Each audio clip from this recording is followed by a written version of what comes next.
سخن از صدق و وفا است بیا تا شنویم دم بدم ذکر خدا است بیا تا شنویم دم بدم ذکر خدا است بیا تا شنویم بار دیگر به جهان العلا برپا بکنیم دین و سنت به جهان زنده و احیا بکنیم خار بر دیده هر کافر و رسوا بکنیم این همه با مدد خالق یکتا بکنیم ای جوانان عزیزم چو جوان اندیشیم نه برای وطن و بل به جهان اندیشیم نه ز بغری نسب و قوم و زبان اندیشیم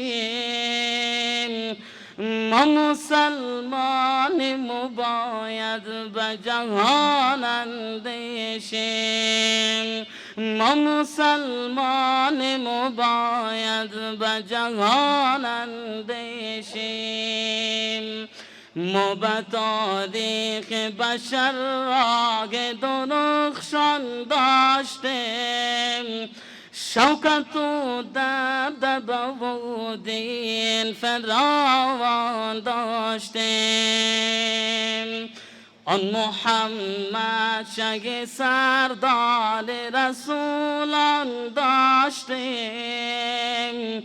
هم ابوبکر و عمر حیدر و عثمان داشتیم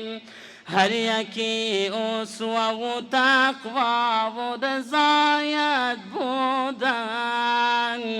اسوه در عزت و انصاف و عدالت بودن مقتدای بشریت به سیاست بودن